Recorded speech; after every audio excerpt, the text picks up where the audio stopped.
fried rice tayo. Tapos ang partner niyan guys, mga dimsum. Ayan ang may hakaw at saka dumplings para sa ating lunch. Steam ko lang pala yan siya guys. A few moments later. Scramble egg. Nag-scramble muna ako ng itlog para sa ating fried rice. Guys, santapin muna natin to. Guys, meron ko na siya. Lagay lang pala ulit ng kunting mantika kung saan tayo nag-prito ng itlog. Lagyan natin ng sibuyas. Isa muna natin ng sibuyas.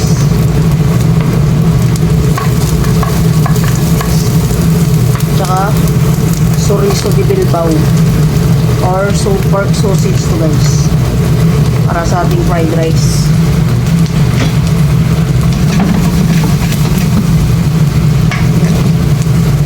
Tantabi mo muna.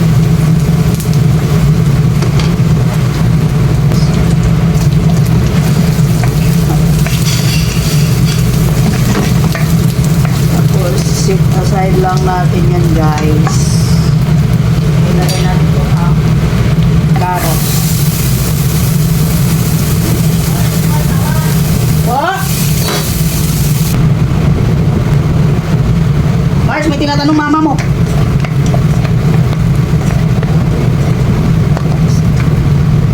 Tapos lagyan natin ng pork.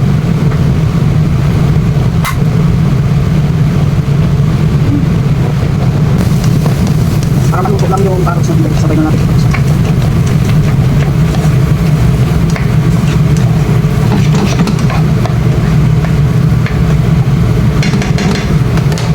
Maglagay tayo ng asin.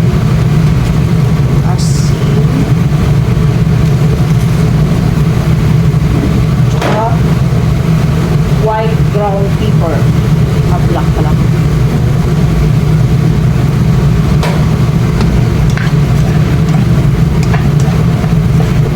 Yes. Tsaka maglagay tayo ng rice.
Rice at saka dimsum ang ating lunch for today's video guys.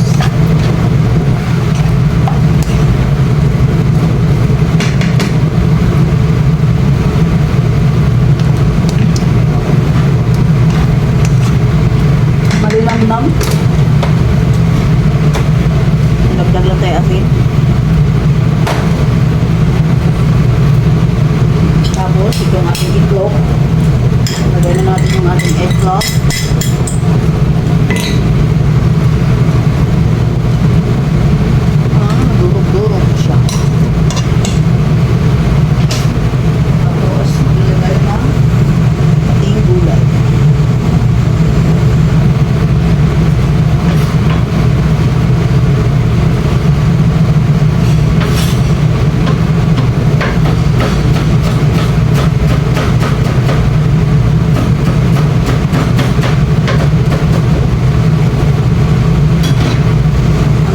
pala nito guys, pichay. Mais, carrots, pichay lang ang nilagay natin dito. Tapos may itlog. May pork sausage or chorizo de Bilbao. Inisa lang natin sa red onion. Tapos ang ating pan. Tapos scramble ka lang ng egg. Scramble ka lang ng egg guys. Para sa ibang toppings.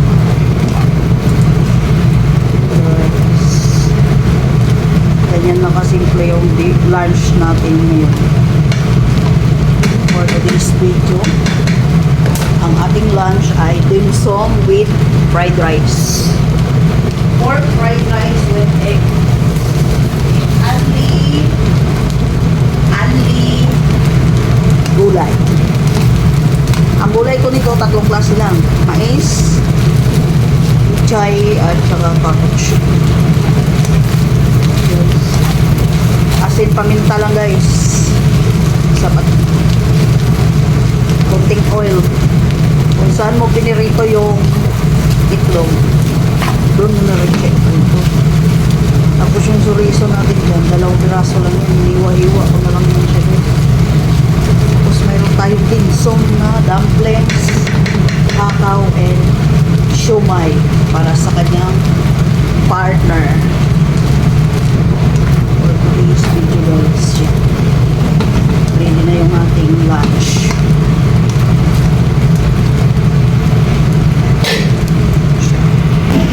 Yan guys, ang ating fried rice. Ready na. Ang ating dim sum na dumplings, kakao, and siomai. Ang siomai natin, pork, shrimp, at saka mushroom flavor. Thank you for watching Gracias TV Vlog. Don't forget to like, comment, and share. Thank you.